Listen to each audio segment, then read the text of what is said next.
Memang macam ni ke sikap orang dekat Indonesia ni? Cikgu ni 2 hari ni dah, berapa hari ni dah di Indonesia, semalam di Bandung dan hari tu di Bandung, hari ni cikgu di Jakarta dan esok cikgu masih di Jakarta juga.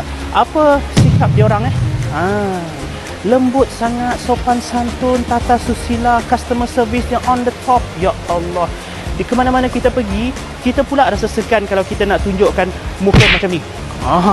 Kita kena tahu dah ni. Kepada orang Indonesia, tolonglah jangan baik sangat. Guys, ni aku dah pergi Indonesia 2 kali dah. I've been to China before, I've been to Thailand, I've been to Vietnam, I've been to Korea. Sumpah guys, tak ada customer service ataupun orang-orang macam rakyat dia yang baik macam dekat Indonesia. Kok bisa beda banget? Itu reaksi jujur yang muncul dari wisatawan dan bahkan tenaga pengajar asal Malaysia saat merasakan langsung pelayanan di Indonesia. Dari senyuman tulus di hotel, sapaan hangat di restoran, sampai inisiatif kecil yang bikin nyaman, semuanya terasa lebih hidup dan personal. Nggak heran kalau banyak yang kaget, bahkan membandingkan pengalaman ini dengan pelayanan di negaranya sendiri. Pertanyaannya, apa yang sebenarnya bikin servis di Indonesia terasa seistimewa ini? Korea nak luah sikit. Tak faham staff KK, staff misi hospital kerajaan. Why are you guys so angry almost all the time? Tak semua tapi certain people ni, kenapa you nak marah-marah sangat? I have no idea. Adakah itu memang korang diajar untuk tengking-tengking? Tengking-tengking patient ke? Untuk bercakap dengan nada kasar dekat orang ke? Tapi you always angry. Marah je. Orang tanya elok. Kan, orang tanya elok bilik mana, dekat mana, jawablah elok. Kenapa nak jerit-jerit? Kenapa nak tengking-tengking? Itu masalahnya. Kenapa nak tengking-tengking? Dengan orang muda memang dah tak ada hormat lah. Dengan orang tua langsung hilangnya. Kadang-kadang kita tengah tunggu, tengah tengok pakcik tua tanya, "Dek, bilik dekat mana?" "Pakcik sana pakcik, sebelah pakcik, sebelah pakcik je." Kau jawab elok tak boleh ke? Kenapa kau nak marah-marah? Kenapa nak marah-marah? Kami penat lah. Kami nak layan beribu-ribu patient sehari. Then that's your job. That's your job. You pilih nak jadi misi, you pilih jadi staff KK, staff hospital kerajaan. Takkan you sebab you marah dekat orang, you rasa penat, you nak lepaskan dekat patient.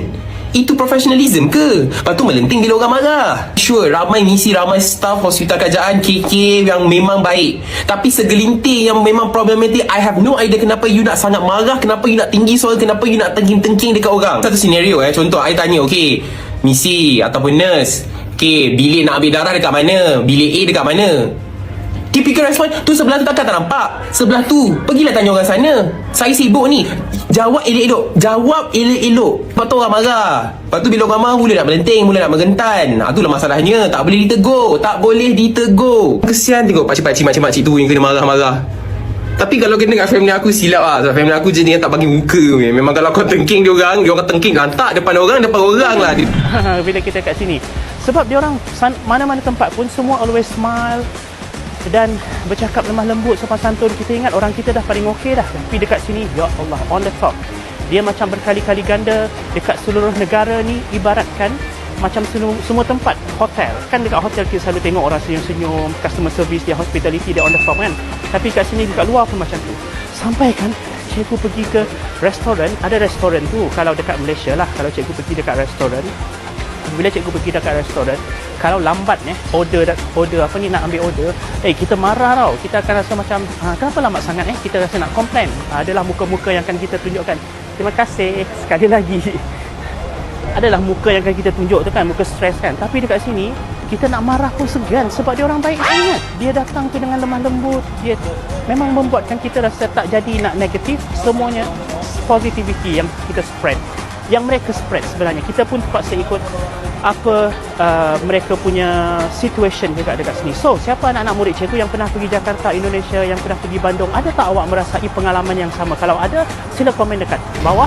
Tak ada customer service ataupun orang-orang macam rakyat dia yang baik macam dekat Indonesia.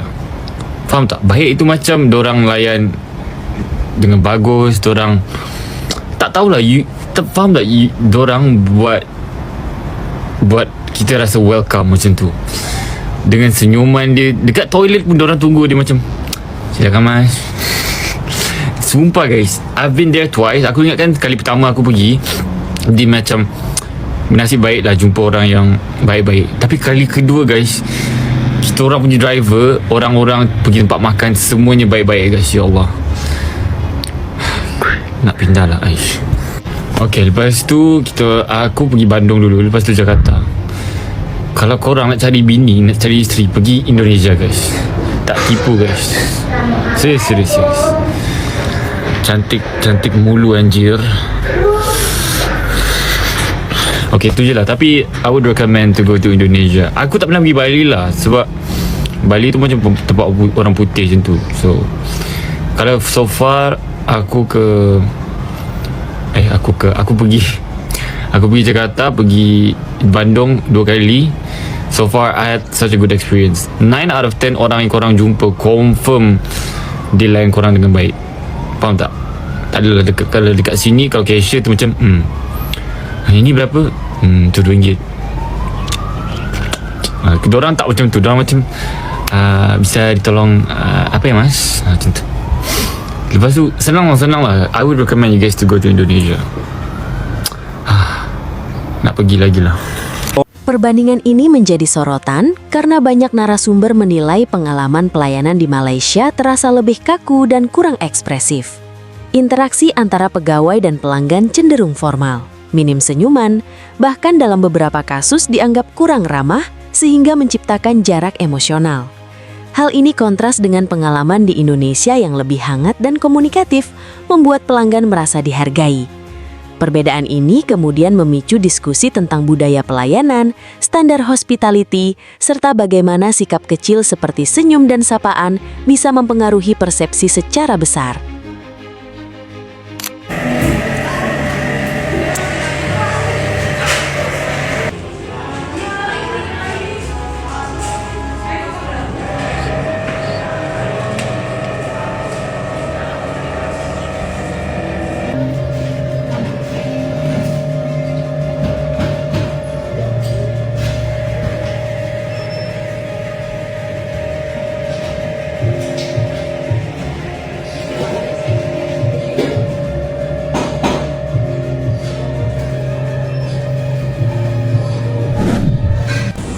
Halo Mbak, selamat sore.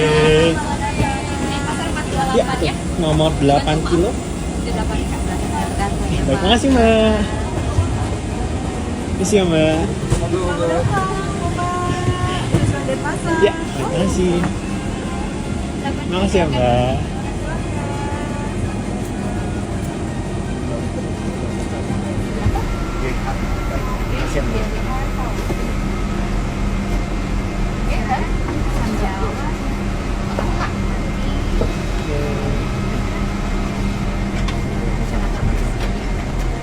Makasih Mbak.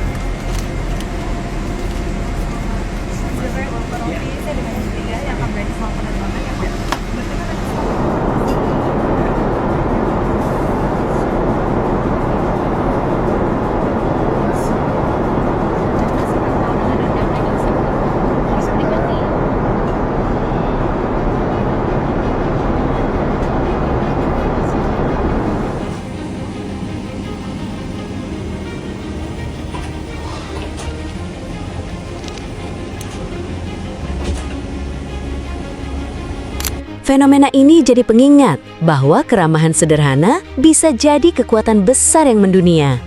Menurut kamu, apakah pelayanan di Indonesia memang lebih unggul? Tulis pendapatmu di kolom komentar. Kalau kamu suka konten seperti ini, jangan lupa klik like dan subscribe agar tidak ketinggalan pembahasan menarik lainnya.